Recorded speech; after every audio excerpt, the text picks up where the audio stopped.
There's a lilac bush putting on a tree, putting on a wonderful display.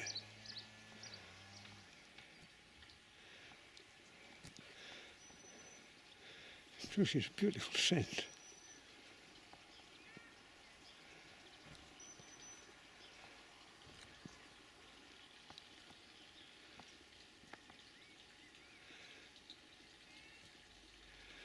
The only downside to them is to produce all these suckers, which are appearing at the bottom of the hedge, trimming them off.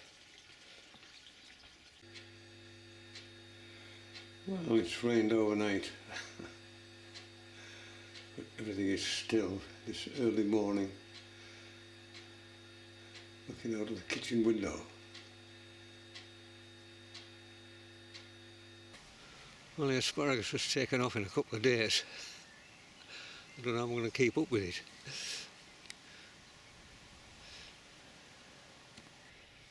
Oh, I'll keep you going for a couple of days, that.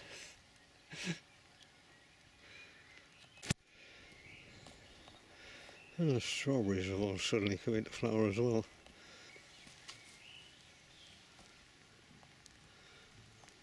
It's promising for some strawberries.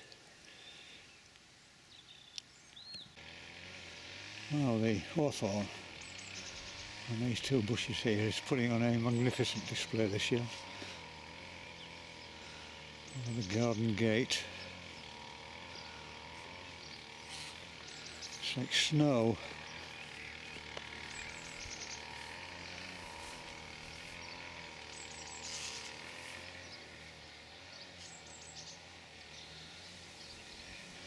There's a pretty overpowering smell.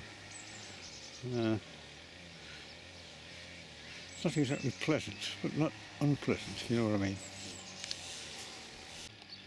And the lilac blossom is fully out. It's a glorious display. Hopefully we don't get strong winds, because that just tears the blossoms off. And everywhere people are gardening. The sounds of strimmers and lawnmowers and chainsaws all around, this being a Saturday.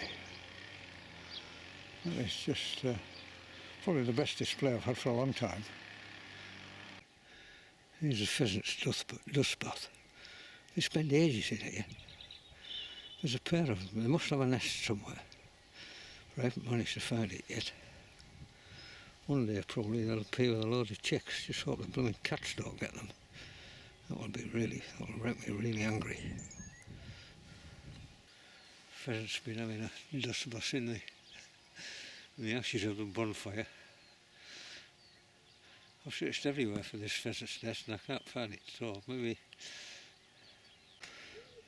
Well, this is the part of the garden where I just let the flowers self-sow last year. You're going to see what comes up this year. For the most part, it looks like marigolds and a few weeds. And this bit next to the asparagus, I've sprayed it with Roundup just to get rid of all the weeds completely. I missed a bit there, but I've just redone it. And on here, I have a lot more flower seeds to sow this year, so I'll bring the rotavator out and rotivate this, get a nice tilth, and sow these other flower seeds. Under the weeping ash tree there's great masses of goosegrass, cleavers, these little hooks.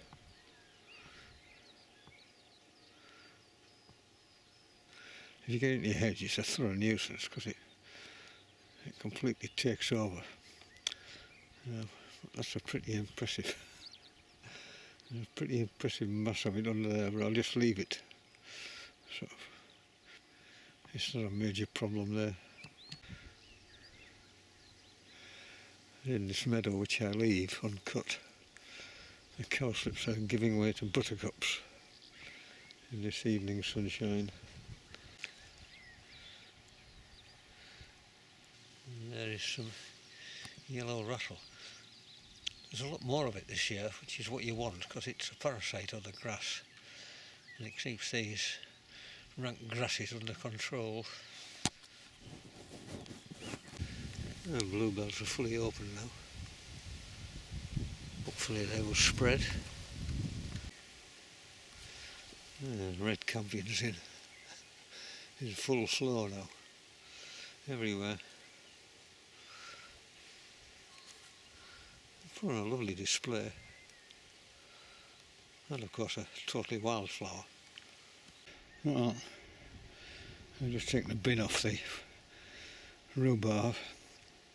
Look at that massive forced rhubarb here, which I'll pull. You don't cut it, you just pull these stems and stew it. And then I'll leave the bin off, and that particular part of the rhubarb can recover. Well, that's lovely. And contrast the yellow ripe leaves and the red rhubarb. I'll stew that, eat some and stick some away in the freezer for when the rhubarb is out of season.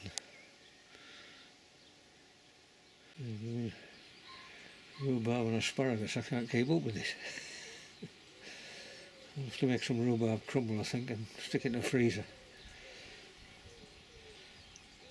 There's the rowan is out. No sign of the aphid infection from last year.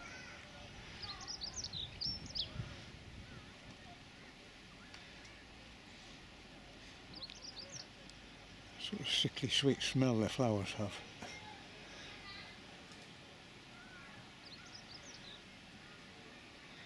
And a lilac in behind it.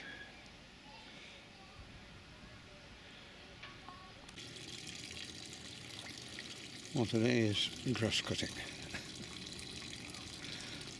This year I've decided not to cut it right down, try and make a lawn of it. So I just cut it on the fourth highest setting. It makes it much easier. And it looks alright. It takes about 2 hours to cut the lawns, so I'll just get on with it.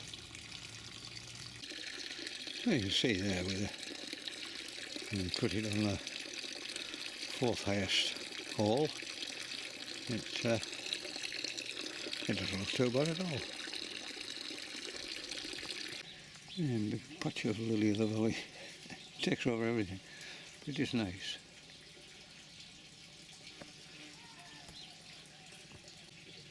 There's a few chives there flowering. Always keep a few. I mean, they spread like wildfire, but just keep a few for sticking in salads. And there's the Boston ivy. Just beginning to set out. By September it'll be up on the roof.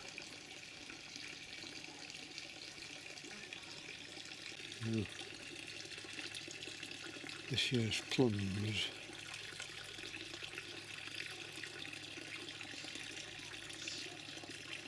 There don't seem to be as many as last year. Look, mine last year there was thousands. These are the green gauges. Look more than you usually get. Be interesting to see how many reach maturity.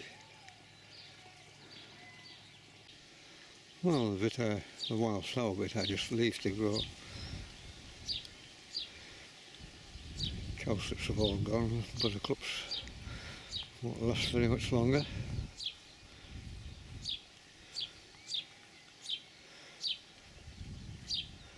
There's more red clover this year, and masses of yellow rattle, which is good because it's a parasite on the grasses and it keeps these rank grasses down. The weeping ash tree struggles on and branch here, producing a few leaves, but the rest of it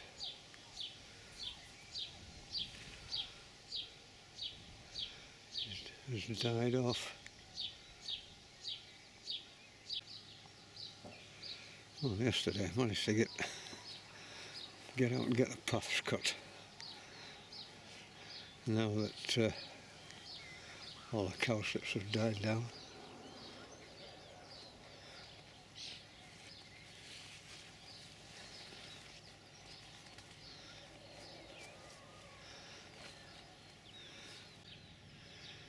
This is one of the red oak trees. It's doing remarkably well. You can see how much growth it's put on already this year.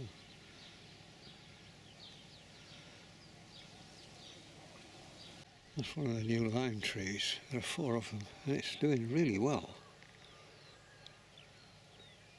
which is really pleasing. Doesn't seem to have suffered any leaf damage at all. And I said, oh, that's really pleasing, that. Well, most of the oak trees are beginning to produce their leaves. Everything looking fresh and green. Those Norwegian maples getting to be very tall.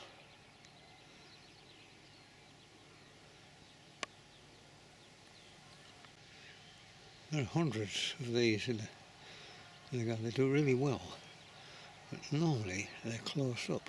But today I've managed to find one which has got open flowers on it.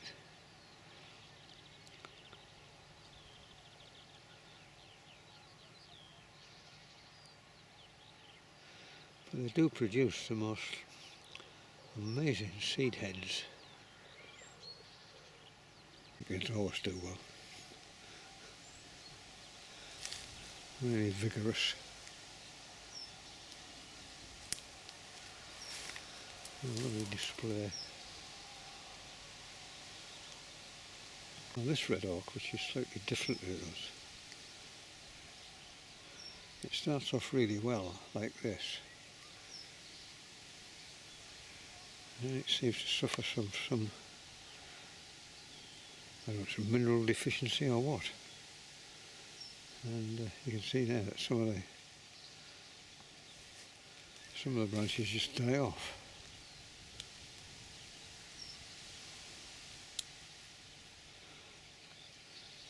Yeah, I'm giving it a great mulch back end last in the autumn. Let's see whether we get the same problem this year.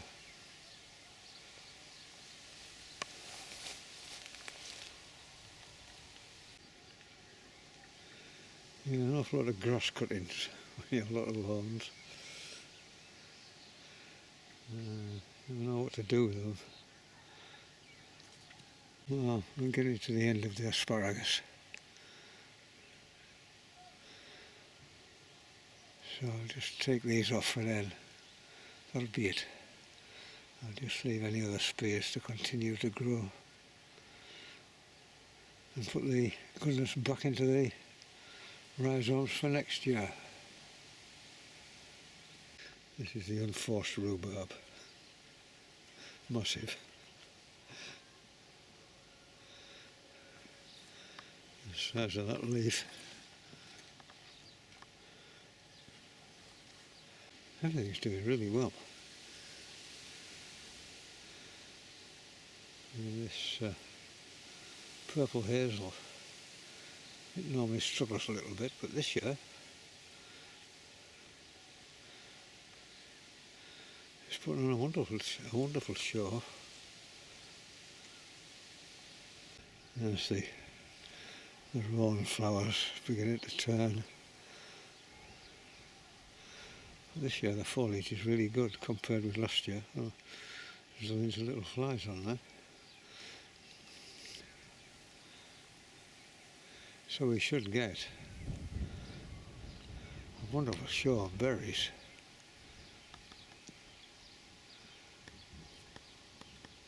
In September. But the birds love them, the blackbirds love the berries, they don't last very long. Well, new growth on the hawthorn hedge. In a month's time it'll have to get its first cut. I noticed that amongst the hedge we've got elder growing, which I don't want.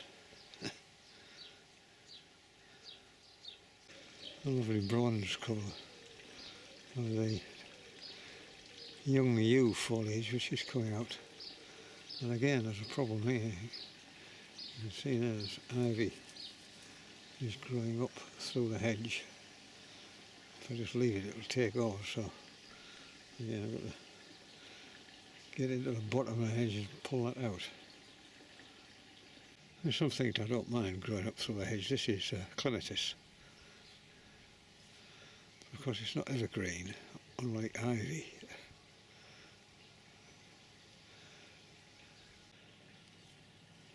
And I quite like honeysuckle, I like the scent. And the flowers and the berries are good for nice for the birds. But when it begins to become a bit much, it can easily take over. And again, you have to get into the bottom of the edge and just cut off some of it. There's the yellow flag growing beside the pond.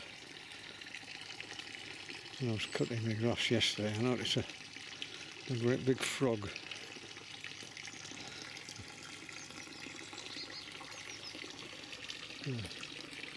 Duckweed there continuing to take over.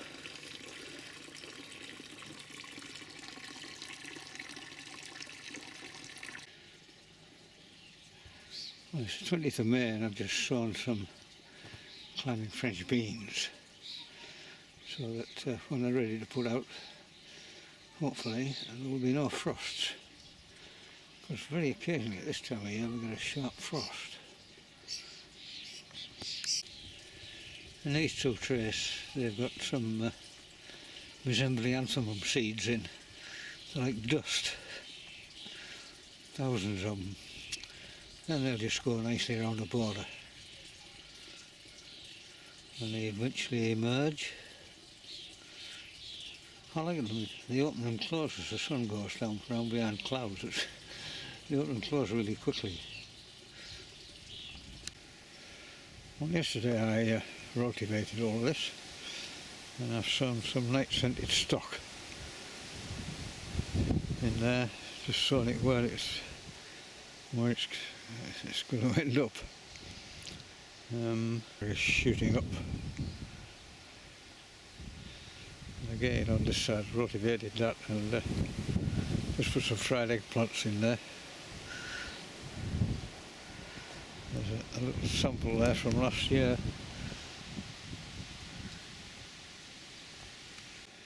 I used to grow lots of vegetables, brassicas like purple sprouting broccoli and cabbage, potatoes, but the effort isn't really worth it. You spend most of your weekends weeding. In the winter time the pigeons come and eat your brassicas. So all that stopped. And now I just have these permanent crops, strawberries and the asparagus, and I'll grow some climbing beans. They climb up the poles away from such pests as slugs and weeds. And these flower seeds which have germinated this year, having fallen off the flowers from last year. I'd be interested to see what flowers emerge.